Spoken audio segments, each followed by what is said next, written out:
2 hari setelah suamiku meninggal, aku dihina dan dianggap seperti babu oleh ibu mertuaku.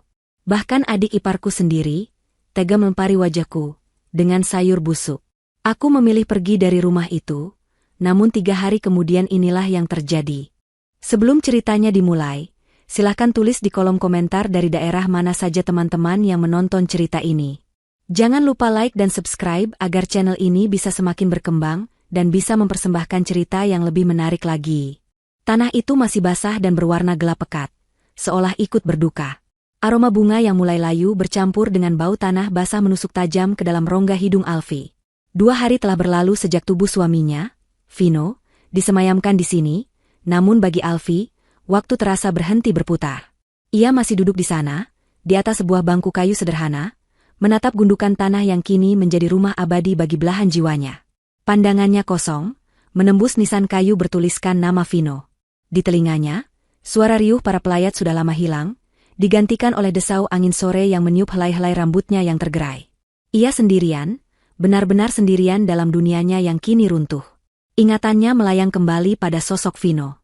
Suaminya bukanlah pria yang gemar mengucapkan kata-kata romantis. Cintanya ia tunjukkan melalui perbuatan. Alfi ingat saat pertama kali ia jatuh sakit setelah menikah. Demamnya sangat tinggi hingga ia menggigil hebat. Tanpa banyak bicara, Vino menyelimutinya, mengompres dahinya sepanjang malam, dan menyuapinya bubur hangat buatan sendiri yang rasanya sedikit aneh. Pria itu tidak tidur semalaman, hanya untuk memastikan istrinya merasa nyaman. Saat Alfi bertanya mengapa ia melakukan itu semua, Vino hanya tersenyum tipis dan menjawab, "Karena kamu adalah tanggung jawabku. Kamu adalah duniaku sekarang."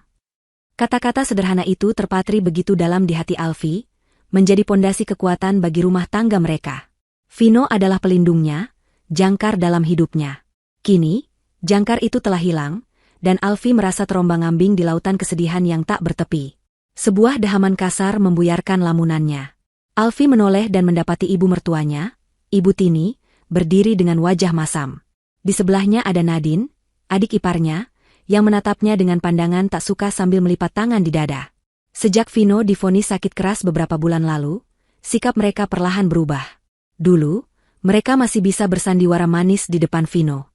Namun kini, dengan tiadanya penengah di antara mereka, topeng itu telah sepenuhnya terbuka. Di mata mereka, Alfi hanyalah orang asing yang entah bagaimana berhasil merebut putra dan kakak kesayangan mereka. "Sudah sore, Alfi. Mau sampai kapan kamu di sini? Apa kamu pikir dengan menangis di sini Vino bisa hidup lagi?" Suara Ibu Tini terdengar tajam, tanpa sedikit pun nada simpati. Kata-kata itu seperti belati yang mengiris luka Alfi yang masih baru. Nadine menimpali dengan nada yang lebih sinis. "Benar kata ibu, orang-orang sudah pulang dari tadi. Kita juga lelah mengurus semuanya. Jangan membuat kami harus menunggumu seperti ini. Kamu pikir kamu siapa?" Alfi tidak menjawab. Tenaganya habis terkuras oleh tangis dan duka. Ia hanya ingin beberapa saat lebih lama bersama Vino, meskipun yang tersisa hanyalah gundukan tanah.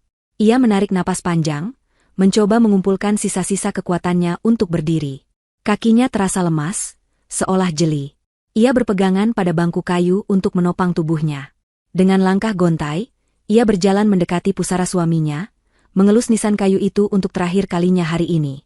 "Aku pulang dulu, Mas. Besok aku kesini lagi," bisiknya lirih, seolah Vino bisa mendengarnya. Air mata kembali menggenang di pelupuk matanya, namun ia menahannya sekuat tenaga. Ia tidak ingin memberi kepuasan pada ibu mertua dan adik iparnya dengan melihatnya menangis lagi. Perjalanan pulang terasa begitu menyiksa. Alfi duduk di kursi belakang mobil, sementara Ibu Tini dan Nadine duduk di depan, mengobrol dengan suara pelan seolah tidak ingin Alfi mendengar. Namun, dalam kesunyian mobil, suara mereka tetap terdengar jelas. Mereka tidak membicarakan tentang Vino atau kenangan tentangnya. Mereka membicarakan tentang biaya pemakaman, tentang tamu-tamu yang datang, dan tentang hutang budi yang menurut mereka harus dibayar. Alfi merasa seperti penumpang asing di dalam mobil yang dibeli oleh suaminya. Setiap sudut mobil ini menyimpan kenangan tentang Vino. Aroma parfum mobilnya bahkan masih samar-samar tercium. Namun, dua wanita di depannya seolah ingin menghapus semua jejak itu secepat mungkin. Sesampainya di rumah, suasana terasa lebih dingin dari udara di luar. Rumah besar yang dulu terasa hangat dan penuh tawa kini terasa hampa dan angker. Foto pernikahan Alfi dan Vino yang terpajang di ruang tamu, seolah menatapnya dengan penuh ironi. Dulu, Setiap kali pulang kerja, Vino akan langsung memeluknya di depan pintu, menanyakan bagaimana harinya. Sekarang, yang menyambutnya hanyalah tatapan dingin dan pintu yang tertutup rapat. Alfie berjalan menuju kamarnya, kamar yang selama 5 tahun ia bagi bersama Vino. Ia hanya ingin merebahkan tubuhnya yang lelah, memeluk bantal yang masih menyimpan aroma suaminya, dan menangis sepuasnya di sana. Ia butuh ruang untuk berkabung, untuk meratapi nasibnya. Namun, saat tangannya baru saja akan menyentuh gagang pintu kamar, suara Ibu Tini menghentikannya. "Tunggu, Alfie." Alfie berbalik. Ibu Tini berdiri di belakangnya, tatapannya menusuk dan penuh kuasa. Nadine berdiri di samping ibunya, menyeringai penuh kemenangan. Alfie bisa merasakan ada sesuatu yang buruk akan terjadi. Firasatnya tidak enak. "Ada apa, Bu?" tanya Alfie dengan suara serak. Ibu Tini berjalan selangkah lebih dekat. Ia memandang Alfie dari ujung rambut hingga ujung kaki dengan tatapan merendahkan. "Vino sudah tidak ada. Dia adalah putraku, satu-satunya tulang punggung di keluarga ini. Selama ini, kamu hidup enak karena dia. Kamu makan, tinggal, dan membeli apapun yang kamu mau dengan uang anakku." Setiap kata yang keluar dari mulut Ibu Tini terasa seperti tamparan. Alfie ingin membantah, ingin mengatakan bahwa ia juga bekerja sebelum menikah, bahwa ia dan Vino membangun semuanya bersama. Namun, lidahnya terasa keluh. "Masa berkabungmu sudah selesai," lanjut Ibu Tini dengan suara yang lebih dingin dan tegas. "Mulai besok, semua pekerjaan di rumah ini adalah tanggung jawabmu. Memasak, mencuci, membersihkan seluruh rumah. Semuanya. Anggap saja itu sebagai balas budimu, karena kamu masih kami izinkan untuk tinggal di rumah peninggalan anakku ini. Kamu mengerti?" Dunia Alfie seakan runtuh untuk kedua kalinya dalam 2 hari. Ia menatap Ibu Tini dengan tidak percaya. Di hari suaminya baru saja dimakamkan, di saat hatinya masih hancur berkeping-keping, ibu mertuanya baru saja mengubah statusnya dari seorang menantu menjadi seorang pembantu. Nadine tersenyum puas di belakang ibunya, seolah inilah yang ia tunggu-tunggu selama ini. Alfie menatap pintu kamarnya yang tertutup, pintu yang kini terasa begitu jauh untuk ia gapai. Di balik pintu itu ada kenangan indahnya. Namun di luar sini, neraka barunya baru saja dimulai. Fajar belum sepenuhnya menyingsing saat alarm di ponsel Alfie berbunyi. Pukul 4 pagi. Biasanya, pada jam seperti ini, ia masih terlelap dalam pelukan hangat Vino. Namun, pagi ini berbeda. Ia terbangun bukan karena alarm, melainkan karena suara gedoran keras di pintu kamarnya. Suara Ibu Tini terdengar melengking dari luar, memerintahnya untuk segera bangun dan mulai bekerja. Dengan tubuh yang terasa remuk dan mata yang bengkak karena menangis semalaman, Alfie memaksakan diri untuk bangkit dari tempat tidur. Rasa dingin langsung merayap di telapak kakinya saat menyentuh lantai keramik. Udara pagi itu terasa menusuk tulang, sama seperti nasibnya yang kini terasa begitu dingin dan kelam. Langkah pertamanya adalah menuju dapur. Di atas meja makan, secari kertas berisi daftar pekerjaan telah menantinya. Daftar itu begitu panjang, seolah satu orang harus mengerjakan pekerjaan untuk 3 orang. Mencuci semua pakaian kotor dengan tangan, membersihkan setiap sudut rumah dari lantai bawah hingga atas, menyikat kamar mandi, memasak untuk sarapan, makan siang, dan makan malam. Alfie menarik napas panjang, mencoba menekan rasa sesak di dadanya. Ia tidak punya pilihan lain. Melawan hanya akan membuat situasinya semakin buruk. Maka, dengan sisa tenaga yang ia miliki, ia mulai bekerja. Ia menyalakan kompor, memasak nasi goreng dan telur mata sapi untuk sarapan, persis seperti yang tertulis di daftar. Aroma masakan yang dulu sering ia buat dengan cinta untuk Vino, kini terasa hambar dan penuh kepedihan. Pukul 7 pagi, Ibu Tini dan Nadine turun dari kamar mereka. Mereka duduk di meja makan dengan angkuh, seperti ratu yang menunggu dilayani. Alfie menyajikan nasi goreng di piring mereka masing-masing, lalu menuangkan teh hangat ke dalam cangkir. Tidak ada ucapan terima kasih. Yang ada hanyalah kritik dan cemoohan. "Kenapa nasi gorengnya lembek begini? Kamu tidak bisa memasak, ya?" ujar Ibu Tini setelah menyuap sesendok nasi. "Dan telur mata sapinya, lihat ini, pinggirnya gosong. Benar-benar tidak becus," timpal Nadine sambil mendorong piringnya sedikit menjauh, seolah makanan itu menjijikkan. "Dulu Mas Vino pasti sering makan makanan tidak enak seperti ini. Kasihan sekali dia." Alfie hanya bisa menunduk, meremas ujung bajunya. Setiap kata mereka adalah cambuk yang menyakitkan. Ia hanya diam, tidak berani membantah. Setelah sarapan yang penuh dengan hinaan itu selesai, Nadine dengan sengaja menyenggol cangkir kopinya hingga tumpah ke lantai. Cairan hitam pekat itu menggenang di atas keramik putih yang baru saja Alfie pel. "UPS, Tumpah, kata Nadine dengan nada pura-pura kaget, namun matanya menyiratkan kepuasan. Cepat bersihkan, Alfie. Tapi jangan pakai kain pel. Pakai lap tangan saja, biar lebih bersih. Itu adalah sebuah penghinaan yang terang-terangan. Menyuruhnya membersihkan lantai dengan lap tangan sama saja dengan merendahkannya serendah mungkin. Dengan hati yang perih, Alfie mengambil lap dari dapur dan berjongkok di lantai. Ia bisa merasakan tatapan Ibu Tini dan Nadine yang mengawasinya dari atas, menikmati setiap detik penderitaannya. Saat ia membersihkan tumpahan kopi itu, ia merasa bukan hanya lantai yang ia bersihkan, tetapi juga harga dirinya yang ikut terkikis. Setelah mereka berdua puas dengan tontonan pagi itu dan kembali ke kamar masing-masing untuk bersantai, Alfie melanjutkan pekerjaannya. Ia mencuci setumpuk pakaian kotor di halaman belakang. Ibu Tini melarangnya menggunakan mesin cuci, dengan alasan boros listrik. Alfie harus mengucek setiap helai pakaian dengan tangannya. Telapak tangannya yang halus kini mulai terasa kasar dan perih karena deterjen. Keringat membasahi dahinya, bercampur dengan air mata yang sesekali jatuh tanpa bisa ia bendung. Ia merasa begitu lelah, bukan hanya fisiknya, tetapi juga batinnya. Ia terus bertanya-tanya, apa salahnya hingga ia harus menerima perlakuan sekejam ini? Apakah mencintai dan menikah dengan Vino adalah sebuah dosa? Menjelang siang, Alfie kembali ke dapur untuk menyiapkan makan siang. Perutnya sendiri terasa perih karena belum terisi apapun sejak pagi. Namun ia tidak diizinkan makan sebelum Ibu Tini dan Nadine selesai makan. Saat melihat bahan-bahan masakan di kulkas, matanya tertuju pada labu siam dan santan. Tiba-tiba ia teringat pada sayur lodeh, masakan kesukaan Vino. Sebuah kerinduan yang mendalam tiba-tiba menyeruak di hatinya. Mungkin, dengan memasak makanan kesukaan suaminya, ia bisa merasakan sedikit kehadiran Vino di rumah ini. Itu adalah sebuah tindakan kecil untuk menghibur dirinya sendiri, sebuah pelarian singkat dari kenyataan pahit yang sedang ia hadapi. Dengan sedikit semangat yang tersisa, ia mulai meracik bumbu dan memasak sayur lodeh dengan resep yang diajarkan oleh almarhumah ibunya. Aroma harum sayur lodeh yang gurih mulai memenuhi ruangan. Untuk sesaat, Alfie lupa akan statusnya. Ia merasa seperti seorang istri yang sedang memasak untuk suami tercinta. Namun, lamunan itu buyar ketika Nadine masuk ke dapur dengan wajah angkuh. "Masak apa kamu? Baunya aneh," ketus Nadine sambil menutup hidungnya. "Ini sayur lodeh, Nadine. Dulu Mas Vino sangat suka," jawab Alfie pelan. Mendengar nama kakaknya disebut, wajah Nadine seketika mengeras. Rasa iri dan benci yang selama ini ia pendam seolah meledak. Ia merasa Alfie tidak pantas menyebut nama kakaknya, apalagi memasak makanan kesukaannya. Baginya, semua yang dilakukan Alfie adalah sebuah kepura-puraan untuk mencari simpati. Saat makan siang tiba, Alfie menyajikan nasi hangat, ikan goreng, sambal, dan semangkuk besar sayur lodeh di atas meja. Ibu Tini dan Nadine datang dan langsung duduk. Alfie berdiri di sudut ruangan, menunggu perintah selanjutnya, seperti seorang pelayan sungguhan. Ibu Tini mengambil sedikit sayur, mencicipinya, lalu meletakkan sendoknya tanpa komentar.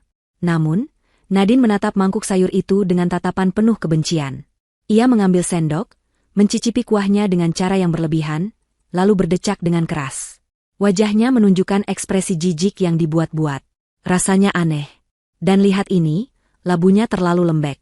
Ini bukan sayur, tapi sampah. Alfie hanya bisa menahan napas. Hatinya mencelos. Lalu, hal yang tak pernah terbayangkan oleh Alfie pun terjadi. Dengan gerakan cepat dan penuh amarah, Nadine berdiri.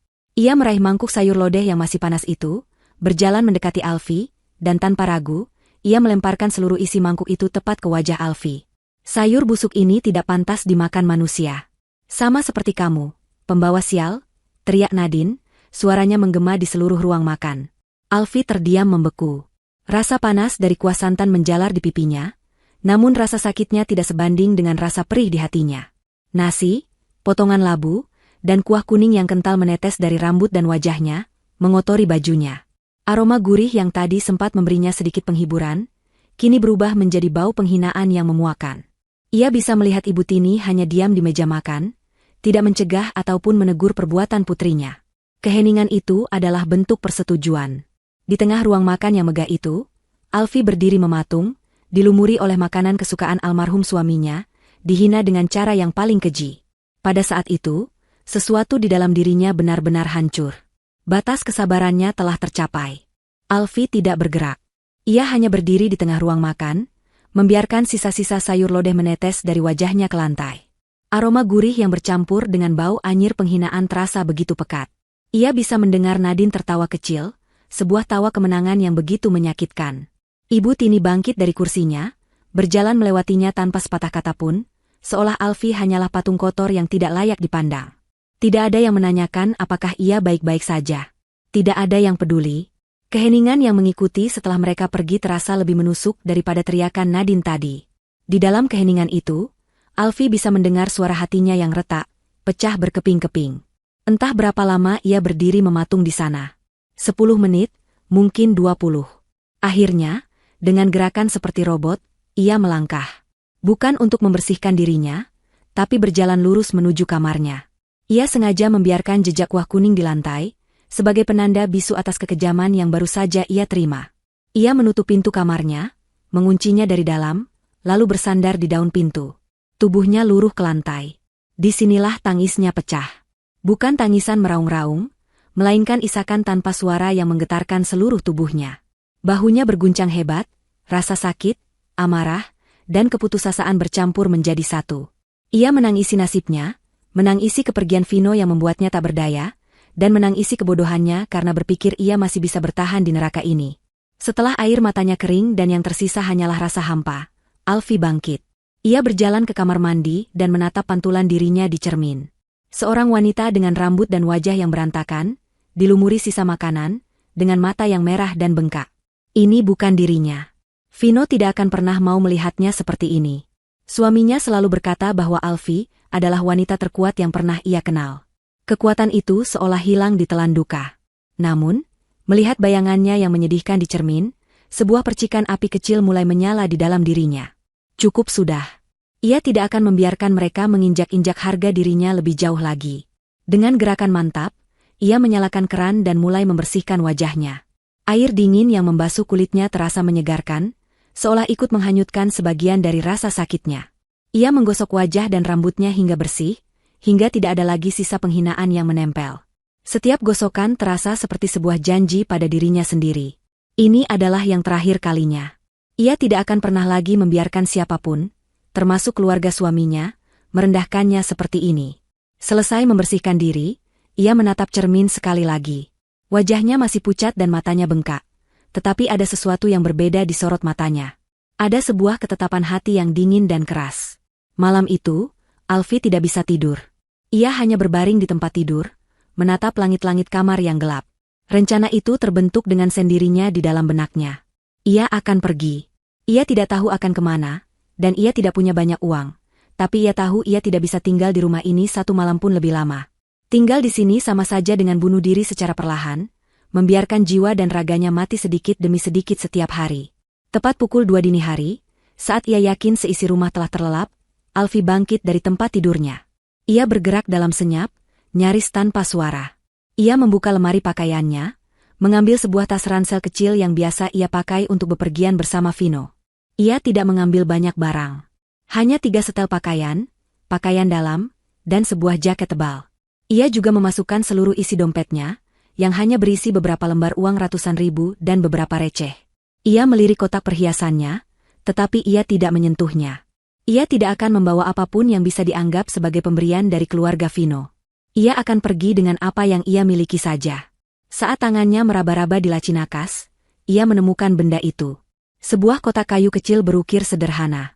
Kotak itu adalah pemberian terakhir Vino, beberapa hari sebelum suaminya mengembuskan napas terakhir. Alfie ingat betul kata-kata Vino saat itu, suaranya terdengar lemah namun penuh keyakinan. Alfie, simpan ini baik-baik. Jangan dibuka sekarang. Buka hanya jika kamu merasa dunia sudah tidak adil padamu. Buka saat kamu merasa sudah tidak punya siapa-siapa lagi. Saat itu, Alfie hanya mengangguk sambil menangis, tidak terlalu mengerti maksud suaminya. Tapi sekarang, ia mengerti. Dunia memang sedang tidak adil padanya, dan ia memang sudah tidak punya siapa-siapa lagi. Dengan tangan gemetar, ia memasukkan kotak kayu itu ke dalam tasnya. Benda itu terasa berat, bukan karena isinya, tetapi karena harapan terakhir yang ia sematkan padanya. Setelah memastikan semua yang ia butuhkan ada di dalam tas, Alfie membuka pintu kamarnya dengan sangat perlahan. Jantungnya berdebar kencang, takut jika ada suara sedikit saja yang bisa membangunkan penghuni rumah. Ia berjalan berjinjit melewati lorong yang gelap. Setiap langkah terasa begitu berat, seolah ia sedang meninggalkan separuh hidupnya di belakang. Saat ia melewati ruang keluarga, matanya terpaku pada foto pernikahan mereka di dinding. Ia dan Vino tersenyum begitu bahagia di sana. Sebuah dunia yang kini terasa begitu jauh. Dengan berat hati, ia memalingkan wajah dan terus berjalan menuju pintu depan. Tangannya sudah berada di gagang pintu. Kebebasan sudah di depan mata. Namun, sebuah keraguan kecil sempat terlintas. Apakah keputusannya ini benar? Bagaimana jika ia tidak bisa bertahan di luar sana? Saat itulah, samar-samar ia mendengar suara tawa dari arah kamar Ibu Tini yang pintunya sedikit terbuka. Tawa itu terdengar begitu renyah dan puas, membuatnya penasaran. Dengan langkah sepelan mungkin, ia mendekati pintu kamar itu, mencoba menguping pembicaraan mereka. "Aku puas sekali hari ini, Bu." Akhirnya perempuan itu tahu di mana posisinya. Suara Nadine terdengar begitu gembira. Lihat wajahnya tadi, seperti anjing jalanan yang disiram air comberan. Hahaha. "Hus, jangan keras-keras, nanti dia dengar," sahut Ibu Tini, namun nada suaranya sama sekali tidak terdengar seperti sedang menegur. Justru ada nada geli di dalamnya. "Tapi kamu benar. Dia harus diberi pelajaran. Baguslah kalau dia pergi dari rumah ini secepatnya." Ibu sudah tidak tahan melihat wajahnya. Hati Alfi terasa seperti diremas. Jadi, mereka memang menginginkannya pergi. "Tentu saja dia harus pergi, Bu," lanjut Nadine. "Setelah dia pergi, kita bisa segera jual mobil Mas Vino yang jarang dipakai itu. Lumayan, uangnya bisa kita pakai untuk liburan ke Bali. Dan kamarnya. Kamar perempuan sial itu bisa kita rombak total. Aku punya ide, bagaimana kalau kita jadikan ruang karaoke pribadi? Pasti seru." Dek. Seluruh keraguan di dalam hati Alfi sirna seketika, digantikan oleh amarah yang membara dan rasa sakit yang menusuk hingga ke tulang. Jadi, beginilah mereka mengenang Vino. Dengan menjual barang-barangnya, menghapus jejak istrinya, dan mengubah kamar mereka menjadi ruang hiburan. Mereka tidak peduli pada duka. Mereka hanya peduli pada harta dan kesenangan. Tanpa menunggu lebih lama lagi, Alfi berbalik. Ia berjalan menuju pintu depan dengan langkah yang kini mantap dan tanpa ragu. Ia membuka pintu itu, melangkah keluar ke dalam udara malam yang dingin, dan menutupnya kembali di belakangnya tanpa menimbulkan suara. Ia tidak menoleh ke belakang lagi. Rumah yang pernah menjadi surga baginya itu kini telah menjadi neraka, dan ia baru saja melarikan diri darinya. Udara malam yang dingin terasa menggigit kulit, namun Alfi tidak merasakannya. Yang ia rasakan hanyalah kebebasan yang aneh dan menakutkan. Jalanan komplek perumahan yang mewah itu terlihat sepi dan lengang. Lampu-lampu jalan memancarkan cahaya kuning yang redup, menciptakan bayangan panjang dari setiap langkah yang ia ambil. Untuk pertama kalinya dalam 5 tahun, ia berjalan sendirian di tengah malam buta, tanpa tujuan yang pasti. Jantungnya masih berdebar kencang, campuran antara adrenalin, takut, dan juga sedikit kelegaan. Ia terus berjalan, menjauh dari rumah itu, menjauh dari semua kenangan pahit yang baru saja terjadi. Setelah berjalan hampir 1 jam, ia sampai di jalan raya utama. Beberapa taksi dan kendaraan malam masih lalu lalang. Ia memutuskan untuk naik angkutan umum paling awal yang menuju ke terminal bus. Ia harus pergi sejauh mungkin. Ia tidak ingin Ibu Tini atau Nadine bisa menemukannya. Di dalam bus yang membawanya entah kemana, Alfi duduk di dekat jendela, menatap pemandangan kota yang perlahan terbangun dari tidurnya. Pikirannya kosong. Ia tidak punya rencana. Uang di dompetnya hanya cukup untuk bertahan hidup beberapa hari. Ia benar-benar memulai semuanya dari nol. Bus itu berhenti di sebuah terminal yang ramai. Alfi turun, sedikit bingung dengan hiruk-pikuk di sekitarnya. Ia memutuskan untuk mencari tempat tinggal sementara yang murah. Setelah bertanya kepada beberapa orang, ia diarahkan ke sebuah area yang penuh dengan rumah kos sederhana. Ia menemukan sebuah rumah dengan papan bertuliskan, "Terima kos Putri." Seorang ibu parubaya yang ramah menyambutnya. Dengan sisa uang yang ia miliki, Alfi menyewa sebuah kamar kecil di lantai 2 untuk 1 bulan. Kamar itu sangat sempit. Mungkin hanya seukuran kamar mandi di rumahnya dulu. Hanya ada sebuah kasur tipis di lantai, sebuah lemari plastik kecil, dan sebuah jendela yang menghadap ke dinding bangunan lain. Cat di dindingnya sudah banyak yang mengelupas. Tapi bagi Alfi, kamar pengap ini terasa seperti istana. Ini adalah tempatnya berlindung. Di sini, tidak ada yang akan menghinanya. Di sini, ia aman. Setelah meletakkan tasnya, Alfi mengunci pintu kamar dari dalam. Ia duduk di atas kasur tipis itu, merasakan keheningan yang sesungguhnya untuk pertama kali setelah berhari-hari. Disinilah ia akhirnya merasa bisa bernapas lega. Ia sendirian, miskin, dan tidak punya siapa-siapa, tapi ia bebas. Pandangannya kemudian tertuju pada tas ranselnya. Ia teringat pada kotak kayu pemberian Vino. Sekaranglah saatnya. Dengan tangan yang sedikit gemetar karena antisipasi, ia mengeluarkan kotak itu. Ia mengamatinya sejenak. Ukirannya sederhana, hanya motif daun yang melingkar. Tidak ada yang istimewa dari luar.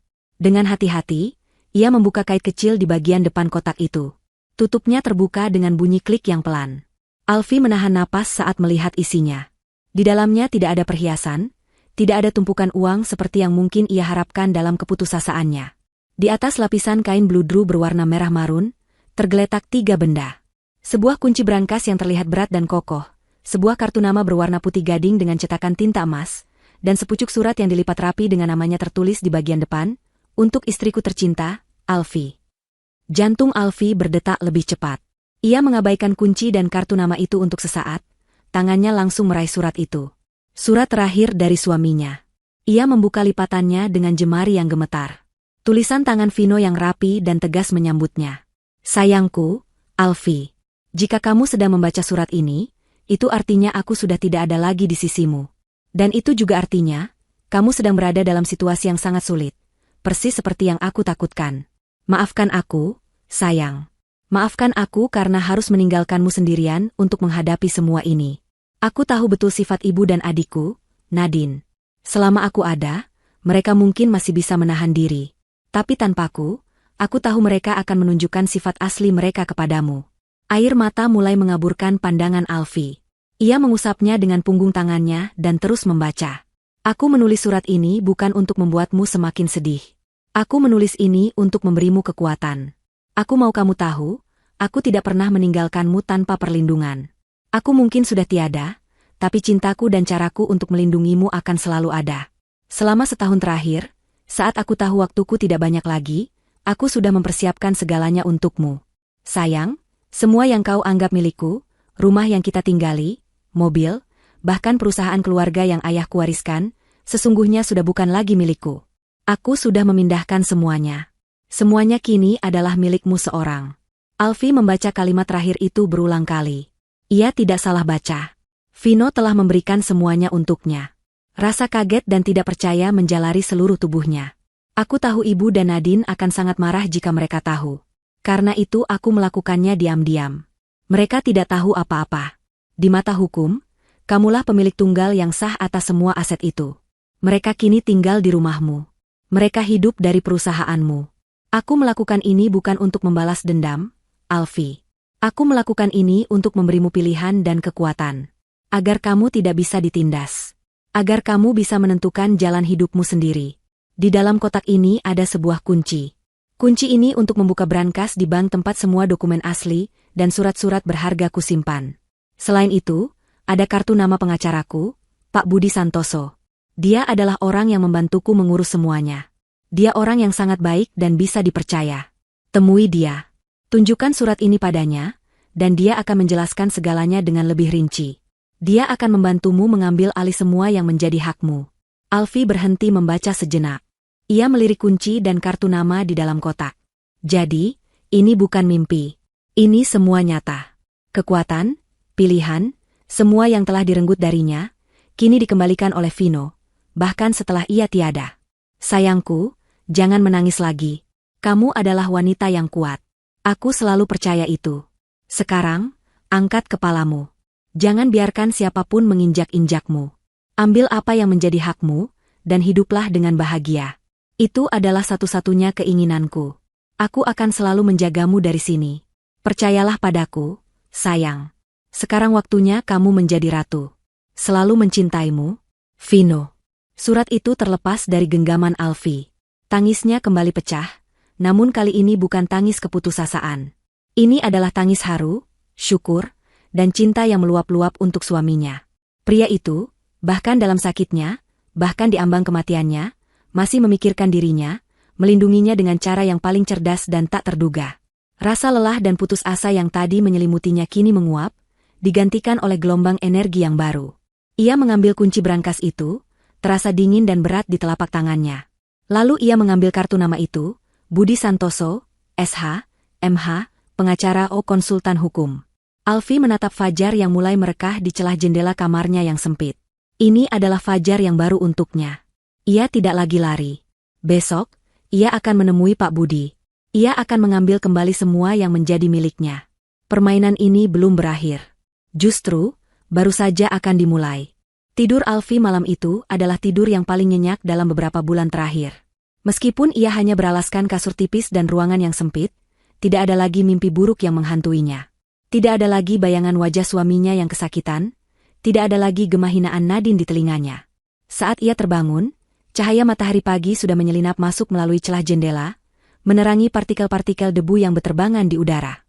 Untuk pertama kalinya sejak Vino meninggal, Alfi terbangun bukan dengan perasaan hampa, melainkan dengan sebuah tujuan yang jelas. Surat dari Vino tergeletak di sampingnya, sudah sedikit lecek karena ia genggam semalaman.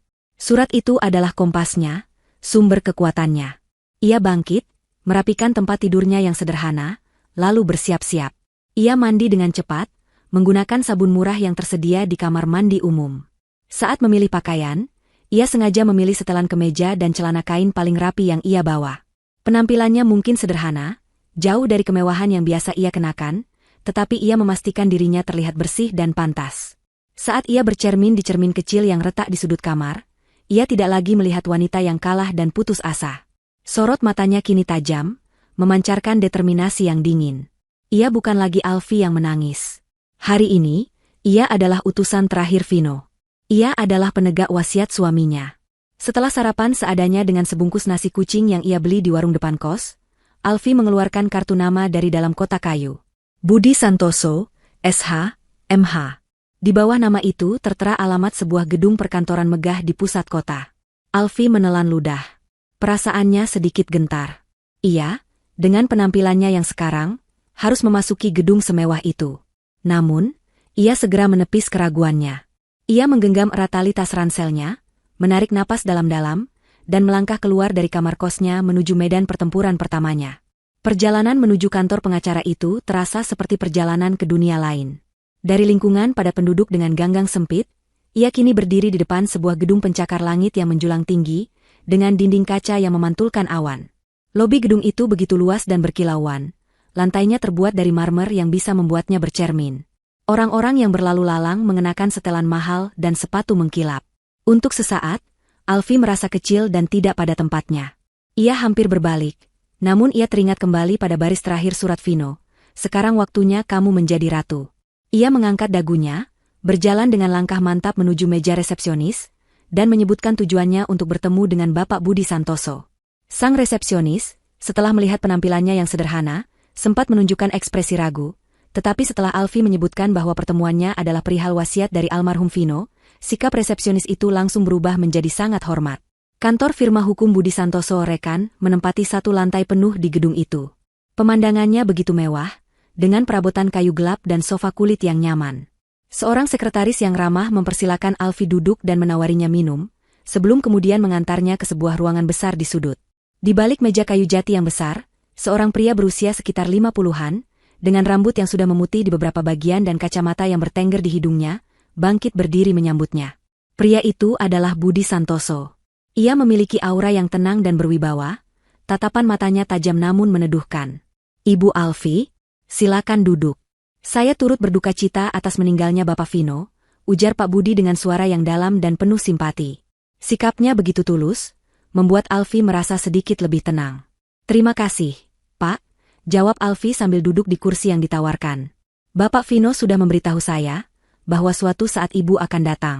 Beliau adalah klien sekaligus sahabat yang baik. Pria yang sangat cerdas dan punya pandangan jauh ke depan. Lanjut Pak Budi, seolah ingin membangun jembatan kepercayaan di antara mereka. Ia kemudian menatap Alfi dengan tatapan serius. Saya sudah menyiapkan semuanya. Apakah Ibu sudah siap? Alfi mengangguk mantap. Saya siap, Pak. Maka, selama hampir 2 jam berikutnya, Pak Budi menjelaskan segalanya. Ia mengeluarkan bundel-bundel dokumen tebal dari dalam lemari besi di ruangannya. Satu persatu, ia menunjukkan kepada Alfi bukti-bukti yang tak terbantahkan. Pertama, sertifikat hak milik rumah yang mereka tinggali. Nama pemilik yang tertera di sana sudah berganti menjadi nama Alfi Lestari, Proses balik nama itu sudah selesai 6 bulan yang lalu.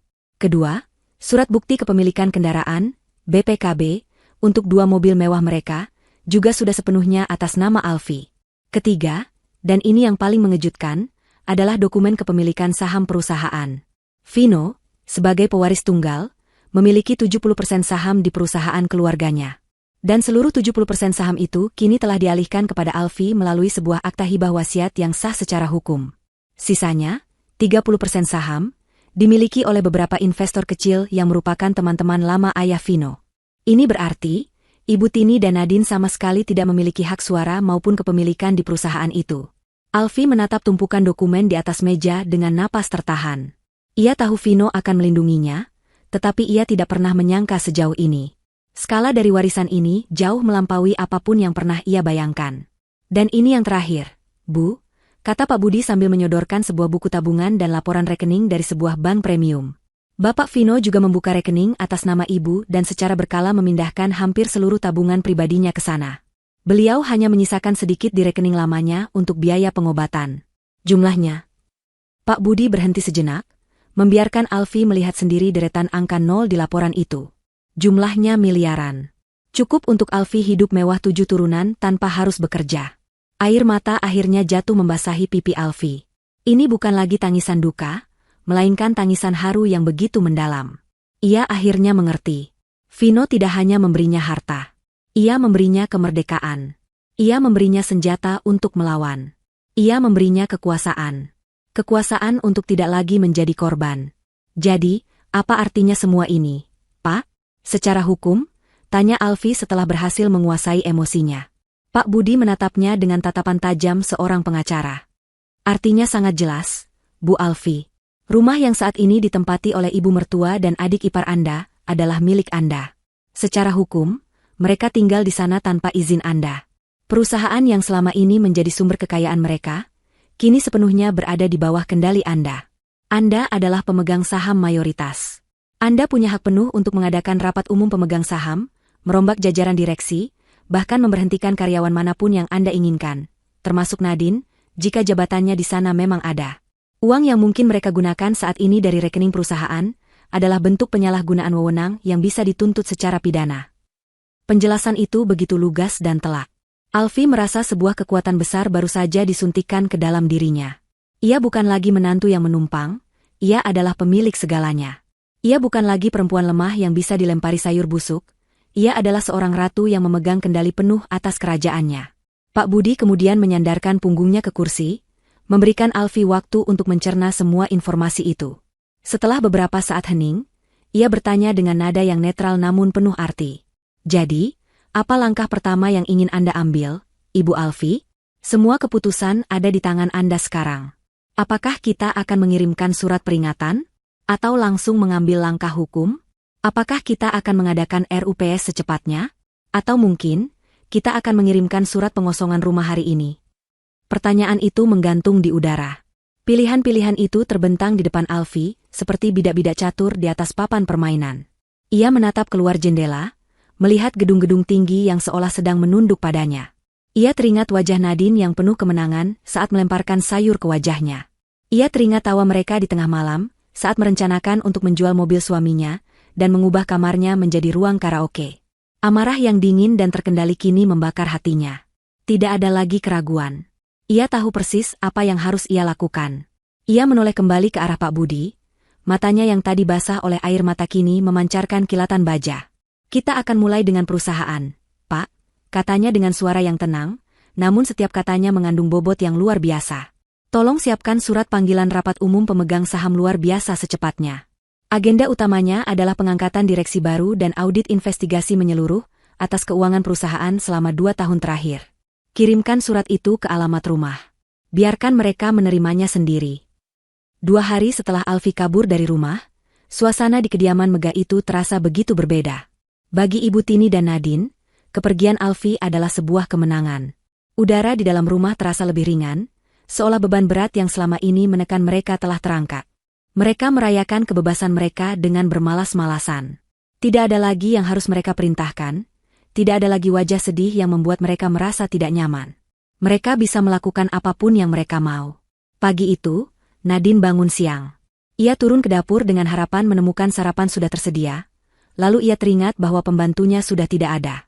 Dengan mendengus kesal, ia hanya mengambil sekotak sereal dan susu dari kulkas. Menyebalkan sekali, sekarang kita harus melakukan semuanya sendiri, keluhnya pada sang ibu yang sedang asyik menonton televisi di ruang keluarga. Sabar, sayang. Ini hanya sementara, jawab Ibu Tini tanpa mengalihkan pandangan dari layar TV yang menayangkan gosip selebriti. Nanti kita cari pembantu baru yang lebih becus. Setelah kita dapat uang dari penjualan mobil Vino, kita bisa melakukan apa saja. Ibu juga sudah tidak sabar ingin merenovasi kamar atas itu. Niat mereka sudah bulat. Siang itu, Nadine berencana pergi ke mall paling mewah di kota. Kartu kredit tambahan dari rekening perusahaan yang selama ini ia pegang sudah terasa gatal di dompetnya. Ia ingin membeli tas keluaran terbaru yang sudah lama ia incar, sebagai hadiah untuk dirinya sendiri karena telah berhasil membersihkan rumah.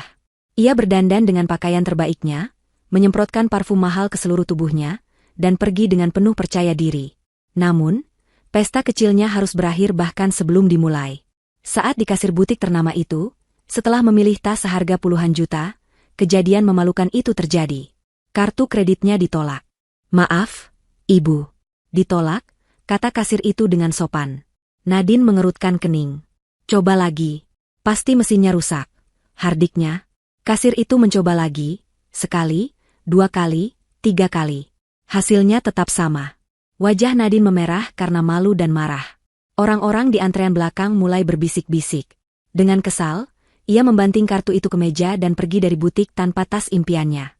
Sepanjang jalan pulang, ia terus mengomel, menyalahkan pihak bank atas masalah teknis yang memalukan itu. Ia tiba di rumah dengan suasana hati yang buruk, dan langsung mengadukannya pada ibunya. Ibu Tini mencoba menenangkannya, menganggap itu hanya masalah sepele. Mungkin sudah mencapai limit bulanan. Tenang saja, besok ibu akan ke bank. Ibu akan tarik uang tunai dalam jumlah besar dari rekening perusahaan. Cukup untuk membeli 3 tas seperti itu dan untuk liburan kita ke Bali, katanya dengan penuh keyakinan. Keesokan harinya, sesuai janjinya, Ibu Tini pergi ke bank cabang prioritas tempat rekening perusahaan terdaftar. Ia datang dengan gaya angkuhnya, meminta bertemu langsung dengan manajer bank. Dengan penuh percaya diri, ia menyerahkan cek untuk mencairkan dana sebesar 500 juta rupiah. Ia sudah membayangkan uang itu akan ia gunakan untuk apa saja. Namun, senyumnya langsung memudar saat manajer bank kembali dari ruangannya dengan wajah yang serius. Mohon maaf, Ibu Tini. Transaksi ini tidak bisa kami proses, kata sang manajer dengan nada formal. Apa maksudmu tidak bisa? Saya ini istri pemilik perusahaan. Saya punya hak, bentak Ibu Tini, tidak terima. Sang manajer tetap tenang. Sesuai data terbaru yang kami terima pagi ini dari kuasa hukum perusahaan, rekening ini dibekukan untuk sementara waktu atas permintaan dari pemilik saham mayoritas. Semua transaksi penarikan dalam jumlah besar harus mendapatkan persetujuan tertulis langsung dari beliau. Ibu Tini tertegun. Pemilik saham mayoritas? Siapa? Suami saya sudah meninggal. Menurut dokumen legal yang kami terima, kepemilikan saham mayoritas sebesar 70% telah beralih kepada ahli waris yang sah, yaitu Ibu Alfi Lestari, istri dari almarhum, jelas sang manajer. Nama itu, Alfi Lestari, terdengar seperti ledakan bom di telinga Ibu Tini. Dunianya seakan berputar. Jantungnya berdebar kencang, napasnya terasa sesak. Ini tidak mungkin. Bagaimana bisa? Perempuan kampung itu? Mana mungkin Vino sebodoh itu? Kepalanya dipenuhi ribuan pertanyaan dan penolakan. Ia meninggalkan bank dengan langkah gontai, pikirannya kacau balau. Rasa panik yang dingin mulai merayap di dalam hatinya. Ia tiba di rumah dan langsung menceritakan kejadian itu kepada Nadine. Tentu saja, Nadine bereaksi sama histerisnya. Tidak mungkin. Ibu pasti salah dengar. Perempuan itu tidak mungkin punya apa-apa. Dia itu miskin. Penipu. Teriak Nadine, berjalan mondar-mandir di ruang tamu seperti orang gila. Mereka berdua berdebat, saling menyalahkan, mencoba mencari penjelasan logis atas mimpi buruk yang tiba-tiba menimpa mereka. Mereka meyakinkan diri bahwa ini pasti hanya kesalahan administrasi bank, atau akal-akalan pengacara yang ingin menipu mereka. Di tengah kepanikan dan perdebatan sengit mereka, bel rumah berbunyi. Keduanya saling pandang, enggan untuk membuka pintu. Akhirnya, dengan kesal, Nadine yang berjalan untuk membukanya. Di depan pintu berdiri seorang kurir berjaket resmi, membawa sebuah map coklat tebal. Dengan Ibu Tini atau Nadine? Tanyanya. Nadine mengangguk ragu dan menerima map itu. Ia menandatangani bukti terima, lalu menutup pintu. Surat apa ini? Tanya Ibu Tini cemas. Nadine mengangkat bahu sambil berjalan kembali ke ruang tamu. Tidak tahu. Terlihat resmi. Ia merobek amplop itu dengan kasar. Di dalamnya ada beberapa lembar kertas dengan kop surat sebuah firma hukum ternama. Ibu Tini merebut surat itu dari tangan Nadine. Dengan tangan yang mulai gemetar hebat, ia membaca baris pertama. Perihal, panggilan rapat umum pemegang saham, RUPS, luar biasa. Jantung Ibu Tini terasa seperti berhenti berdetak. Ia terus membaca. Surat itu menyatakan bahwa RUPS luar biasa akan diadakan lusa di kantor pusat perusahaan. Agenda utamanya adalah pengenalan pemilik saham mayoritas yang baru, pengangkatan jajaran direksi dan dewan komisaris, serta pembentukan tim audit independen untuk memeriksa keuangan perusahaan. Matanya terus bergerak ke bawah, mencari nama pengirim surat ini. Dan di sana, di bagian paling bawah halaman, di atas sebuah nama yang diketik rapi, tertera sebuah tanda tangan dengan tinta biru yang terlihat elegan dan tegas. Hormat kami, Alfi Lestari, pemegang saham mayoritas. Surat itu terlepas dari genggaman Ibu Tini, melayang jatuh ke lantai. Kakinya terasa lemas, hingga ia terduduk di sofa. Wajahnya pucat pasi seperti mayat. Nadine, yang ikut membaca surat itu dari balik bahu ibunya, juga terdiam membeku. Matanya membelalak tak percaya. Keheningan yang mencekam menyelimuti ruangan itu. Semua potongan teka-teki kini menyatu menjadi sebuah gambar yang mengerikan. Kartu kredit yang ditolak, rekening yang dibekukan, dan sekarang surat ini. Semuanya benar. Perempuan yang mereka hina, yang mereka usir secara tidak langsung, yang mereka anggap seperti sampah, kini kembali. Bukan sebagai korban yang menangis, tetapi sebagai seorang ratu yang datang untuk merebut kembali tahtanya. Dunia mereka yang nyaman dan penuh kemewahan baru saja runtuh di atas kepala mereka. 2 hari setelah menerima surat panggilan itu, suasana di rumah megah tersebut terasa seperti diambang badai. Keheningan yang ada bukan lagi keheningan yang damai, melainkan keheningan yang tebal dan penuh dengan ketakutan. Ibu Tini dan Nadine menghabiskan waktu mereka dengan mondar-mandir, berdebat, dan saling menyalahkan. Mereka mencoba menghubungi beberapa pengacara yang mereka kenal, namun jawabannya selalu sama. Jika dokumen pengalihan aset itu asli dan sah secara hukum, maka tidak ada yang bisa mereka lakukan. Alfi adalah pemilik yang sah. Kata-kata itu terus terngiang di telinga mereka, sebuah melodi mimpi buruk yang menolak untuk berhenti. Penolakan masih menjadi pertahanan utama mereka. Ini pasti akal-akalan perempuan licik itu. Dia pasti memalsukan tanda tangan Vino saat Mas Vino sedang sakit parah. Tuduh Nadine berapi-api. Di rapat nanti, kita harus bongkar semua kebusukannya di depan para pemegang saham lain. Kita harus buat dia malu. Ibu Tini, meskipun hatinya diliputi kecemasan yang luar biasa, setuju dengan rencana putrinya. Mereka tidak bisa datang ke rapat itu dengan kepala tertunduk. Mereka harus menunjukkan siapa penguasa sebenarnya. Ini adalah perusahaan peninggalan suaminya, ayah Vino. Tidak mungkin bisa jatuh ke tangan orang asing semudah itu. Maka, mereka pun menyusun strategi. Mereka akan datang sebagai korban, sebagai ibu dan adik yang berduka yang hartanya direbut oleh menantu serakah. Mereka akan berteriak, menangis jika perlu, dan menciptakan keributan untuk menggagalkan rapat itu. Pada hari yang ditentukan, mereka mempersiapkan diri seolah akan pergi ke sebuah pertempuran. Nadine mengenakan gaun desainer paling mencolok yang ia miliki, lengkap dengan tas tangan bermerek dan sepatu hak tinggi yang berbunyi nyaring di setiap langkahnya. Ibu Tini tak mau kalah. Ia memakai setelan baju terbaiknya, dengan riasan tebal dan perhiasan berlian yang berkilauan di leher, pergelangan tangan, dan jemarinya. Penampilan mereka adalah tameng, sebuah pernyataan arogan bahwa mereka masih memegang status dan kekuasaan. Mereka ingin Alfi merasa kecil dan terintimidasi saat melihat mereka. Mereka tiba di kantor pusat perusahaan 15 menit sebelum rapat dimulai.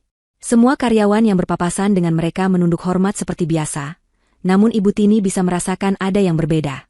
Tatapan mereka aneh, dan bisik-bisik langsung terdengar begitu mereka lewat. Perasaan tidak enak semakin menyelimuti hatinya, tetapi ia menepisnya jauh-jauh. Ia melangkah angkuh menuju ruang rapat utama di lantai tertinggi, dengan Nadine yang mengekor di belakangnya. Ruang rapat itu sudah terisi beberapa orang. Ada beberapa pria parubaya yang merupakan pemegang saham minoritas, teman-teman lama almarhum suaminya. Mereka semua menatap kedatangan Ibu Tini dan Nadine dengan ekspresi yang sulit diartikan. Di ujung meja yang panjang, kursi utama yang biasanya diduduki oleh Vino masih kosong. Ibu Tini dan Nadine memilih duduk di kursi yang berhadapan langsung dengan kursi utama itu, posisi yang paling strategis untuk melancarkan serangan mereka. Suasana di dalam ruangan terasa tegang dan canggung. Waktu seolah berjalan begitu lambat. Setiap detik yang berlalu semakin menguji nyali mereka. Tepat pukul 10 pagi, pintu ruang rapat yang terbuat dari kayu jati tebal itu terbuka. Semua orang di dalam ruangan serentak menoleh ke arah pintu. Dan di sanalah dia berdiri. Namun, sosok yang masuk bukanlah Alfie yang mereka kenal.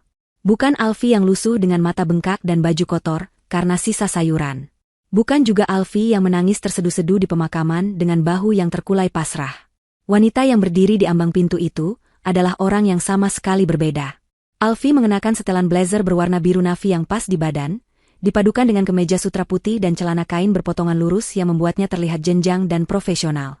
Rambutnya yang panjang digulung rapi menjadi sanggul modern yang elegan, memperlihatkan lehernya yang jenjang. Riasan di wajahnya tipis namun tegas, menonjolkan tulang pipinya dan memberikan sorot mata yang tajam dan fokus. Ia tidak mengenakan perhiasan yang mencolok, hanya sepasang anting mutiara kecil dan sebuah jam tangan simpel di pergelangan tangannya. Setiap detail dari penampilannya memancarkan aura profesionalisme, kecerdasan, dan yang paling utama, kekuasaan. Nadine dan Ibu Tini ternganga. Mulut mereka terbuka tanpa bisa berkata-kata. Gaun mahal dan perhiasan berlian yang mereka kenakan tiba-tiba terasa norak dan berlebihan jika dibandingkan dengan keanggunan Alfie yang bersahaja namun mematikan. Semua rencana mereka untuk berteriak dan memakinya seketika buyar. Bagaimana mungkin mereka bisa menuduh wanita yang terlihat begitu berwibawa ini sebagai penipu? Transformasi itu bukan hanya pada penampilan fisik. Cara Alfie melangkah masuk ke dalam ruangan menunjukkan kepercayaan diri yang luar biasa. Ia berjalan dengan punggung tegak, dagu terangkat, dan tatapan mata yang lurus ke depan, tidak gentar sedikitpun oleh tatapan orang-orang di ruangan itu. Di sisi kanannya, berjalan Pak Budi Santoso, membawa sebuah tas kerja tebal yang terlihat penuh dengan dokumen. Di sisi kirinya, seorang wanita muda yang merupakan asistennya, membawa sebuah laptop dan beberapa map. Saat Alfie masuk, para pemegang saham minoritas yang tadi hanya duduk diam, serentak bangkit berdiri dari kursi mereka untuk menyambutnya dengan hormat. Pemandangan itu adalah sebuah tamparan keras bagi Ibu Tini dan Nadine. Dunia benar-benar sudah terbalik. Alfie sama sekali tidak melirik ke arah mereka. Ia menganggap keberadaan mereka seperti udara, tidak penting dan tidak terlihat. Ia mengulas senyum tipis yang sopan kepada para pemegang saham lain, lalu berjalan lurus menuju kursi utama di ujung meja. Ia duduk di kursi itu dengan gerakan yang luwes dan alami, seolah ia memang dilahirkan untuk duduk di sana. Ia meletakkan tangannya di atas meja, menyatukan jemarinya, dan memandang ke seluruh ruangan dengan tatapan yang tenang namun penuh otoritas. Keheningan menyelimuti ruangan. Ibu Tini dan Nadine masih terpaku di kursi mereka, terlalu kaget untuk bereaksi. Mereka merasa seperti dua orang badut yang salah kostum di sebuah pertemuan dewan yang sangat serius. Nadine mencoba membuka mulutnya untuk melontarkan hinaan, tetapi suaranya tercekat di tenggorokan saat matanya bertemu dengan tatapan dingin Alfie. Tatapan itu seolah berkata, "Coba saja kalau berani." Setelah semua orang kembali duduk, Alfie membuka map di depannya. Ia tidak membuang waktu untuk basa-basi atau drama keluarga. Ia langsung masuk ke dalam inti permasalahan. Suaranya yang terdengar jelas dan mantap mengisi seluruh ruangan, tanpa sedikitpun getar keraguan. "Selamat pagi, bapak-bapak sekalian. Terima kasih atas kehadirannya. Saya, Alfie Lestari, sebagai pemegang saham mayoritas yang baru, secara resmi membuka rapat umum pemegang saham luar biasa hari ini." Ia berhenti sejenak, membiarkan kata-katanya meresap. Lalu, ia mengangkat kepalanya dan untuk pertama kalinya, ia menatap lurus ke arah Ibu Tini dan Nadine. Matanya dingin, tanpa emosi, seperti seorang hakim yang akan membacakan vonis. Sesuai dengan surat panggilan yang telah diterima, agenda pertama kita hari ini adalah pembentukan tim audit independen untuk melakukan investigasi menyeluruh atas dugaan penyelewengan dana perusahaan selama 2 tahun terakhir. Jantung Ibu Tini terasa seperti diremas dengan kuat. Wajahnya yang tadi dipoles dengan riasan tebal, kini berubah pucat pasi. Ia tahu persis apa artinya kata-kata itu. Ini bukan lagi sekadar perebutan harta. Ini adalah ancaman. Alfie tidak datang untuk bernegosiasi. Ia datang untuk berperang, dan ia baru saja menembakkan peluru pertamanya. Kata-kata Alfie menggantung di udara seperti awan badai yang siap mencurahkan isinya. Wajah Ibu Tini sepucat kertas, sementara Nadine menatap Alfie dengan campuran antara benci dan ketakutan yang nyata. Para pemegang saham lain mulai berbisik-bisik, beberapa di antara mereka mengangguk setuju. Mereka adalah pebisnis senior yang sudah lama mencium ada sesuatu yang tidak beres dengan manajemen keuangan perusahaan di bawah kendali Ibu Tini, namun mereka tidak punya cukup suara untuk melawannya. Kini, dengan kehadiran Alfie sebagai kekuatan mayoritas, mereka melihat sebuah harapan untuk membersihkan perusahaan. Alfie memberikan isyarat kepada Pak Budi. Pengacara itu bangkit, membuka laptopnya, dan menghubungkannya ke proyektor besar di ujung ruangan. Layar putih di dinding seketika menyala, menampilkan logo firma hukum Budi Santoso Rekan. Suasana di dalam ruangan berubah menjadi sangat serius, seperti sebuah ruang pengadilan. "Selamat pagi," sapa Pak Budi dengan suara yang tenang dan profesional. "Sesuai dengan agenda rapat, saya akan mempresentasikan beberapa temuan awal yang menjadi dasar dari usulan diadakannya audit investigasi. Temuan ini kami dapatkan dari analisis data keuangan internal perusahaan selama beberapa bulan terakhir." Slide pertama muncul. Isinya adalah salinan laporan rekening koran perusahaan. Pak Budi dengan cermat menyorot beberapa transaksi penarikan tunai dalam jumlah besar yang tidak memiliki keterangan yang jelas. Semua transaksi itu ditandatangani oleh Ibu Tini. Jumlah totalnya dalam 2 tahun terakhir mencapai angka miliaran rupiah. Ini adalah contoh aliran dana keluar yang tidak didukung oleh laporan pertanggungjawaban yang semestinya. Dana ini ditarik dengan alasan biaya operasional, namun tidak ada rincian lebih lanjut, jelas Pak Budi. Wajah Ibu Tini semakin tegang, keringat dingin mulai membasahi pelipisnya. Slide berikutnya menampilkan sesuatu yang lebih personal dan memalukan. Isinya adalah rincian tagihan kartu kredit perusahaan yang dipegang oleh Nadine. Di layar besar itu, terpampang nyata daftar belanjaan Nadine. Tas-tas bermerek seharga ratusan juta, sepatu-sepatu desainer, biaya perawatan di klinik kecantikan mewah, tagihan makan di restoran bintang 5, hingga biaya perjalanan liburan ke luar negeri. Semuanya dibayarkan menggunakan fasilitas perusahaan. Ini adalah contoh nyata penggunaan aset perusahaan untuk kepentingan pribadi yang jelas-jelas merupakan pelanggaran, kata Pak Budi. Suaranya tetap datar namun setiap katanya terasa menusuk. Nadine menundukkan kepalanya dalam-dalam, wajahnya memerah padam karena malu dan marah. Ia merasa seperti sedang ditelanjangi di depan semua orang. Bisikan-bisikan di ruangan itu semakin keras. Pak Budi terus melanjutkan presentasinya. Ia menunjukkan bukti-bukti lain yang lebih memberatkan.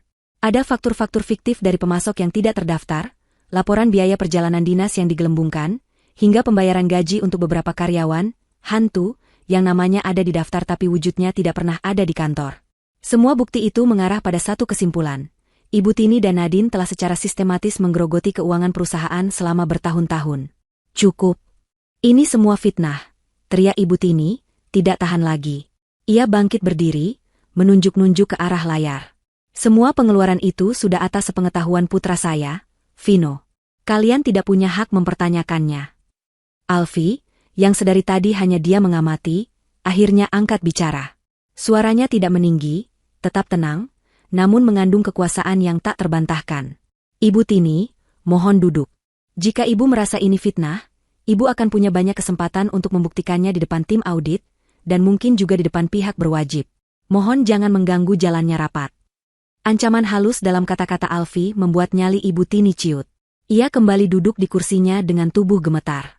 Ia sadar, perlawanannya sia-sia. Bukti yang ditampilkan terlalu kuat. Setelah presentasi Pak Budi selesai, Alfie kembali mengambil alih. "Berdasarkan temuan awal yang sangat mengkhawatirkan ini," katanya sambil memandang berkeliling ke arah para pemegang saham, "saya mengusulkan pembentukan tim audit independen yang akan mulai bekerja besok. Apakah ada yang keberatan?" Tidak ada yang bersuara. Semua pemegang saham minoritas mengangguk setuju. Keputusan itu pun disahkan. Ibu Tini dan Nadine hanya bisa pasrah. Mereka seperti terdakwa yang menunggu vonis dijatuhkan. Agenda selanjutnya, lanjut Alfie, adalah restrukturisasi manajemen. Mengingat adanya indikasi kuat penyalahgunaan wewenang, maka dengan ini saya, selaku pemegang saham mayoritas, memutuskan untuk memberhentikan Ibu Tini dari jabatannya sebagai penasihat Dewan Komisaris dan Nadine dari jabatannya sebagai manajer pemasaran, efektif per hari ini. Palu godam kedua telah dijatuhkan. Nadine terkesiap, matanya membelalak tak percaya. Pekerjaan yang memberinya gaji besar, tanpa harus bekerja keras kini telah lenyap. Alfie kemudian menatap Ibu Tini dan Nadine dengan tatapan dingin. "Pak Budi akan menjelaskan konsekuensi hukum dari perbuatan kalian dan pilihan yang kalian miliki." Pak Budi kembali berdiri. Sesuai hukum yang berlaku, tindakan penyelewengan dana perusahaan dapat dijerat dengan pasal penggelapan dalam jabatan, dengan ancaman hukuman penjara maksimal 5 tahun. Namun, atas nama kemanusiaan dan untuk menjaga nama baik keluarga almarhum Bapak Vino, Ibu Alfie bersedia memberikan sebuah jalan keluar. Ia meletakkan 2 buah map tebal di atas meja di depan Ibu Tini dan Nadine. Di dalam map ini ada surat pengakuan utang atas seluruh dana perusahaan yang telah kalian gunakan untuk kepentingan pribadi. Kalian harus menandatanganinya. Selain itu, ada surat pernyataan untuk mengembalikan seluruh aset bergerak yang dibeli dengan uang perusahaan dalam waktu 1 minggu. Jika kalian menandatangani ini semua, maka pihak perusahaan tidak akan membawa masalah ini ke ranah pidana. Tapi jika kalian menolak, kami tidak punya pilihan selain melaporkan kalian ke pihak kepolisian besok pagi. Ancaman penjara adalah pukulan terakhir yang menghancurkan sisa-sisa keangkuhan mereka. Bayangan hidup di balik jeruji besi yang dingin dan kotor, membuat mereka gemetar ketakutan. Dengan tangan yang gemetar hebat, Ibu Tini dan Nadine menarik map itu. Mereka bahkan tidak sanggup membaca isinya. Yang mereka tahu, mereka harus menandatanganinya untuk menyelamatkan diri. Pak Budi menyodorkan sebuah pena, dan dengan air mata yang mulai mengalir di pipi, mereka membubuhkan tanda tangan di atas surat-surat yang akan melucuti semua kemewahan mereka. Semua orang di ruangan itu mengira rapat telah mencapai puncaknya. Para pemegang saham lain mulai terlihat lega. Namun, Alfie ternyata belum selesai. Setelah Ibu Tini dan Nadine selesai menandatangani, Alfie menatap lurus ke arah Nadine, yang sedang menyeka air matanya dengan kasar. Tatapan Alfie begitu tajam, seolah bisa menembus sampai ke dasar jiwa Nadine.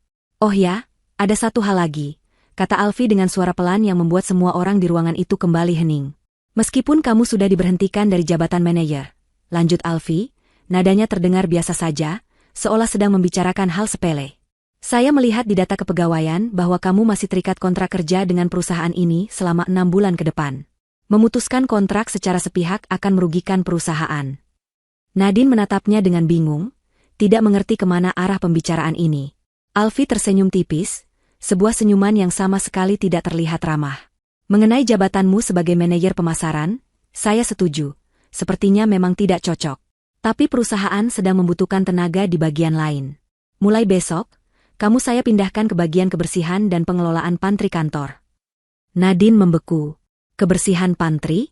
Alfie melanjutkan kalimatnya, setiap kata diucapkan dengan penekanan yang jelas dan disengaja, sementara matanya tak pernah lepas dari wajah Nadine yang kini sepucat mayat. "Tugasmu adalah memastikan pantry selalu bersih, kopi dan teh selalu tersedia untuk karyawan, dan yang paling penting, pastikan semua sayuran di kulkas untuk makan siang karyawan itu selalu segar. Ya, saya tidak suka ada sayur busuk di perusahaan saya." Kata "sayur busuk" diucapkan dengan penekanan yang begitu dalam dan penuh arti, mengirimkan gelombang kejut langsung ke jantung Nadine. Memori saat ia melemparkan semangkuk sayur lodeh ke wajah Alfie tiba-tiba berkelebat dengan sangat jelas di benaknya. Ini bukan sekadar pemindahan jabatan. Ini adalah karma. Ini adalah sebuah tagihan yang sangat menyakitkan atas perbuatannya hari itu. Nadine terhuyung di kursinya, napasnya tersengal-sengal. Ia merasa lebih terhina saat ini daripada jika harus masuk penjara. Di hadapan semua orang, Alfie baru saja menagih utang penghinaan itu dengan cara yang paling elegan sekaligus paling brutal. Rapat umum pemegang saham itu berakhir seperti sebuah pertunjukan drama yang anti-klimaks. Setelah kalimat terakhir Alfie yang menusuk Nadine hingga ke tulang, tidak ada lagi perdebatan. Tidak ada lagi teriakan. Yang tersisa hanyalah keheningan yang memekakan dan 2 sosok wanita yang hancur lebur. Ibu Tini dan Nadine keluar dari ruang rapat itu seperti robot, dengan tatapan kosong dan langkah yang gontai. Mereka tidak berani menatap siapapun. Para pemegang saham lain dan beberapa karyawan yang melihat mereka, hanya memandang dengan campuran rasa kasihan dan jijik.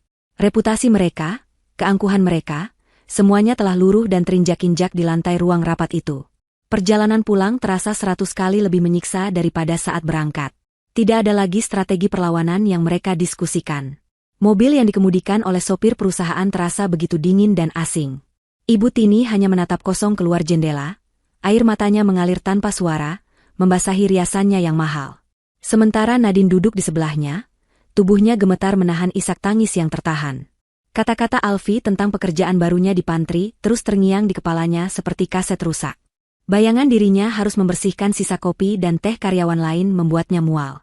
Itu adalah hukuman yang lebih buruk dari apapun yang bisa ia bayangkan. Mereka saling menyalahkan dalam diam. Ibu Tini menyalahkan Nadine atas sifatnya yang gegabah dan mulutnya yang kasar, yang telah memprovokasi Alfie hingga sejauh ini. Nadine, di sisi lain, menyalahkan ibunya yang serakah dan tidak pernah mau bersikap baik pada Alfie sejak awal. Namun, mereka tahu di dalam hati mereka, ini adalah kesalahan mereka berdua. Mereka telah menabur angin kebencian, dan kini mereka harus menuai badai kehancuran. Saat mobil memasuki gerbang rumah mereka, ada pemandangan aneh yang menyambut. Beberapa kardus besar berwarna coklat tersusun rapi di teras depan. Sebuah mobil box dari perusahaan jasa pindahan baru saja pergi meninggalkan komplek. Firasat buruk yang lebih pekat kembali menyelimuti mereka. Dengan langkah berat, mereka masuk ke dalam rumah. Dan di sana, di ruang tamu yang luas, Alfie sudah menunggu. Ia telah berganti pakaian. Setelan kerjanya yang formal kini digantikan oleh gaun rumah yang sederhana namun elegan. Ia duduk dengan tenang di sofa utama, sambil menyesap secangkir teh hangat. Kehadirannya di sana terasa begitu alami, seolah ialah sang pemilik rumah yang sedang menunggu kepulangan para pelayannya. Di sekelilingnya, suasana rumah terasa berbeda. Beberapa perabotan telah digeser, dan ada beberapa lukisan baru yang tergantung di dinding, menggantikan foto-foto keluarga Ibu Tini. Rumah ini, dalam beberapa jam saja, telah bertransformasi menjadi wilayah kekuasaan Alfie. Selamat datang kembali, sapa Alfie dengan suara yang tenang. Nada suaranya tidak mengandung amarah, juga tidak mengandung keramahan. Hanya datar dan dingin. Ibu Tini dan Nadine hanya berdiri mematung di dekat pintu, tidak tahu harus berbuat apa atau berkata apa. Seperti yang bisa kalian lihat, lanjut Alfie sambil menunjuk ke arah tumpukan kardus dengan dagunya. Saya sudah meminta bantuan servis untuk mengemasi beberapa barang. Kardus-kardus itu berisi pakaian dan barang-barang pribadi kalian yang dibeli bukan dengan uang perusahaan. Sisanya, semua gaun desainer, tas bermerek, perhiasan, dan sepatu mahal yang terbukti dibeli menggunakan kartu kredit perusahaan, sudah saya amankan di kamar atas untuk didata dan dikembalikan sebagai aset perusahaan. Setiap kata adalah sayatan baru di luka mereka. Alfie tidak hanya melucuti kekuasaan mereka di perusahaan, ia juga melucuti simbol-simbol status yang selama ini mereka banggakan. Rumah ini, kamar-kamar di lantai atas, semuanya adalah milik saya sekarang, kata Alfie sambil meletakkan cangkir tehnya. Ia lalu menatap mereka berdua lekat-lekat. Saya tahu kalian tidak punya tempat lain untuk pergi. Jadi, seperti di kantor tadi, saya akan memberikan kalian dua pilihan. Alfie bangkit dari sofa, berjalan perlahan mendekati mereka. Setiap langkahnya terdengar begitu berat dan penuh kuasa.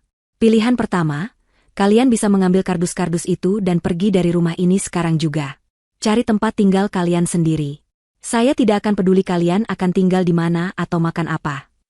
Bayangan menjadi gelandangan, tanpa uang sepeser pun, terlintas di benak Ibu Tini dan Nadine. Mereka saling pandang dengan tatapan panik. Kemewahan yang selama ini mereka nikmati telah membuat mereka tidak punya kemampuan apapun untuk bertahan hidup di dunia luar yang keras. Pilihan kedua, lanjut Alfie, suaranya semakin pelan namun semakin menusuk. Kalian boleh tetap tinggal di sini. Sebuah harapan kecil sempat berkedip di mata mereka. Namun, Alfie segera memadamkannya dengan kalimat berikutnya. Tapi, kalian tinggal bukan sebagai keluarga. Kalian tinggal sebagai orang yang menumpang. Dan tidak ada yang gratis di dunia ini. Kalian akan tinggal di dua kamar pavilion kecil di belakang yang biasa dipakai untuk asisten rumah tangga. Sebagai gantinya, kalian yang akan mengerjakan semua pekerjaan di rumah ini. Memasak, mencuci, membersihkan, merawat taman. Semua yang dulu kalian perintahkan pada saya, kini menjadi tugas kalian. Tanpa gaji. Anggap saja sebagai biaya sewa dan makan kalian sehari-hari. Ini adalah puncak dari segalanya. Kehancuran total. Alfie tidak hanya mengambil harta mereka, ia mengambil kehormatan dan harga diri mereka. Ia menawarkan sebuah kehidupan di mana setiap hari mereka akan diingatkan akan kekalahan mereka. Setiap kali mereka mengepel lantai, mereka akan teringat pada Alfie yang dulu mereka suruh membersihkan tumpahan kopi. Setiap kali mereka memasak di dapur, mereka akan teringat pada sayur lodeh yang mereka lemparkan ke wajahnya. Batas pertahanan Ibu Tini akhirnya jebol. Kekuatan yang selama ini menopang keangkuhannya runtuh tak bersisa. Ia tidak sanggup lagi menahannya. Dengan lutut yang lemas, ia jatuh berlutut di lantai marmer yang dingin, tepat di depan kaki Alfie. Tangisnya meledak. Sebuah tangisan penyesalan yang terlambat dan penuh keputusasaan. Alfie, ampuni ibu, nak ampuni ibu. Isaknya terseduh-seduh. Ia merangkak maju, mencoba meraih ujung pakaian Alfie. Ibu mohon, jangan lakukan ini pada kami. Kami salah, ibu mengaku salah. Tapi tolong, jangan hukum kami seperti ini. Melihat ibunya bersujud, pertahanan Nadine pun runtuh.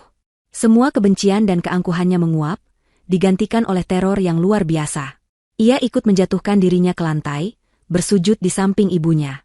Kak Alfie, aku mohon maafkan aku. Aku janji tidak akan jahat lagi. Aku akan melakukan apa saja, tapi jangan usir kami. Jangan hukum kami seperti ini, Kak.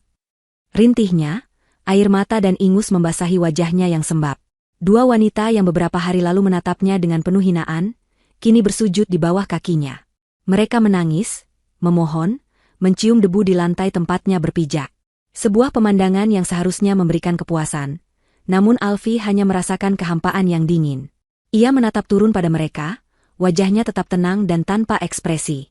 Ia membiarkan mereka menangis selama beberapa saat, membiarkan mereka merasakan keputusasaan yang pernah ia rasakan. Lalu, dengan suara yang pelan namun terdengar jelas di seluruh ruangan, ia berkata, "Pengampunan itu mahal harganya," bisiknya. "Kalian bayar cicilannya dengan menjadi pelayan di rumah ini sampai saya anggap lunas." 6 bulan telah berlalu sejak hari yang menentukan itu. Musim telah berganti, dan begitu pula kehidupan semua orang yang terlibat dalam drama keluarga tersebut. Di rumah megah yang kini sepenuhnya menjadi milik Alfi, sebuah tatanan baru telah terbentuk dan berjalan dengan kaku setiap harinya. Peran telah benar-benar terbalik.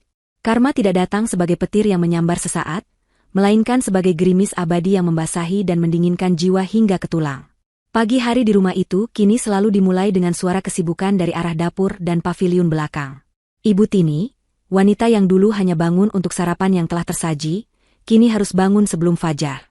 Tangannya yang dulu terawat dan dihiasi cincin berlian, kini mulai menebal dan sedikit kasar karena harus meracik bumbu, mencuci piring, dan menyiapkan sarapan untuk Alfi sebelum sang empunya rumah berangkat ke kantor. Ia tidak banyak bicara, hanya bekerja dalam diam dengan kepala tertunduk. Keangkuhannya telah terkikis habis, digantikan oleh kepatuhan yang lahir dari rasa takut. Nadine, di sisi lain, menjalani hukuman gandanya. Setiap pagi, ia harus membersihkan sebagian rumah sebelum berangkat ke kantor dengan menaiki angkutan umum. Di kantor, ia menghabiskan harinya di pantry, berurusan dengan galon air, bubuk kopi, dan tentu saja, sayur mayur. Ia menjadi bahan gosip dan tatapan kasihan para karyawan lain. Mereka semua tahu ceritanya. Mereka semua tahu siapa dia sebelumnya, dan menjadi apa dia sekarang. Setiap hari adalah parade penghinaan baginya. Pulang ke rumah, ia tidak bisa beristirahat. Ia harus melanjutkan tugasnya, membersihkan kamar mandi, mencuci mobil Alfi, atau menyetrika pakaian. Kehidupannya kini adalah sebuah lingkaran tanpa akhir dari kerja keras dan rasa malu. Mereka hidup dalam kemewahan, tetapi tidak bisa menikmatinya. Mereka adalah tahanan di dalam penjara emas yang pernah menjadi istana mereka. Sementara itu, Alfi telah mekar menjadi sosok yang sama sekali berbeda. Di perusahaan, ia bukan lagi sekadar pemilik saham. Ia telah membuktikan dirinya sebagai seorang pemimpin yang cakap. Ia belajar dengan cepat, menyerap semua ilmu bisnis dari para direksi senior yang setia pada peninggalan Vino. Ia memimpin dengan tangan yang adil namun tegas. Ia menghargai karyawan yang bekerja keras dan tidak segan-segan menyingkirkan mereka yang hanya menjadi benalu. Di bawah kepemimpinannya, perusahaan yang sempat merugi karena salah urus itu mulai bangkit kembali. Ia berhasil mendapatkan beberapa proyek besar dan kepercayaan dari para investor. Para karyawan dan pemegang saham yang awalnya meragukannya, kini menatapnya dengan penuh kekaguman dan hormat. Mereka tidak lagi melihatnya sebagai janda Vino, melainkan sebagai Ibu Alfi, sang direktur utama. Alfi tidak membiarkan dendam menguasai hidupnya. Setelah menempatkan Ibu Tini dan Nadine pada posisi mereka, ia lebih banyak memfokuskan energinya untuk hal-hal yang positif. Ia tidak pernah lagi meninggikan suara atau menghina mereka secara langsung. Hukuman terbaik bagi mereka adalah keheningan dan tatapan dinginnya, serta kenyataan bahwa mereka harus menyaksikan kesuksesan Alfi setiap hari dengan mata kepala mereka sendiri. Di luar pekerjaan, Alfi mulai menemukan kembali kebahagiaannya. Ia menyibukkan diri dengan kegiatan sosial, mendirikan sebuah yayasan amal kecil atas nama Vino yang berfokus pada bantuan pendidikan untuk anak-anak kurang mampu. Ia mulai tersenyum lagi, tawa ringannya mulai terdengar lagi di antara teman-teman lama yang kembali ia rangkul. Ia tidak lagi hidup di bawah bayang-bayang kesedihan. Ia telah membangun dunianya sendiri di atas puing-puing masa lalunya. Suatu sore yang cerah, Alfi pulang lebih awal dari biasanya. Ia masuk rumah dan melihat Nadine sedang mengepel lantai ruang tamu dengan wajah lelah. Nadine segera menepi dan menunduk saat Alfi lewat, tidak berani menatap matanya. Alfi terus berjalan menaiki tangga menuju kamarnya, kamar utama yang dulu ia tempati bersama Vino. Ia telah merenovasi kamar itu, mengubah warnanya menjadi lebih cerah. Namun satu hal yang tidak pernah ia pindahkan adalah sebuah foto besar pernikahannya yang tergantung di dinding. Ia berdiri di depan foto itu, menatap wajah suaminya yang tersenyum bahagia. Wajah yang selalu memberinya kekuatan. Ia menyentuh bingkai foto itu dengan lembut. "Halo, Mas," bisiknya pelan. "Aku harap kamu bisa lihat aku sekarang. Perusahaan baik-baik saja, bahkan lebih baik dari sebelumnya. Aku sudah belajar banyak hal, dan aku baik-baik saja sekarang. Aku tidak lagi menangis setiap malam." Ia tersenyum, senyum tulus yang mencapai matanya. "Aku sudah menjadi ratu seperti yang kamu inginkan. Terima kasih sudah memberiku kesempatan kedua, Mas. Terima kasih sudah selalu percaya padaku. Aku akan memastikan semua peninggalanmu, semua kerja kerasmu, berada di tangan yang tepat dan akan terus tumbuh." Malam itu, setelah makan malam yang hening di mana ia dilayani oleh Ibu Tini, Alfi mengambil kunci mobilnya. Ia butuh udara segar. Ia mengendarai mobilnya tanpa tujuan, menyusuri jalanan kota yang bermandikan cahaya lampu. Ia membuka jendela mobil, membiarkan angin malam meniup rambutnya. Di radio, terputar sebuah lagu tentang harapan dan hari esok yang baru. Untuk pertama kalinya, ia tidak merasa kesepian. Ia merasa utuh. Ia telah melalui badai tergelap dalam hidupnya dan berhasil keluar sebagai pemenang. Ia bukan hanya selamat, tapi ia telah terlahir kembali menjadi pribadi yang lebih kuat, lebih bijaksana, dan lebih mandiri. Fajar yang baru telah menyingsing dalam hidupnya, dan ia siap menyambut masa depan cerah yang terbentang di hadapannya, seorang diri, dengan kepala tegak.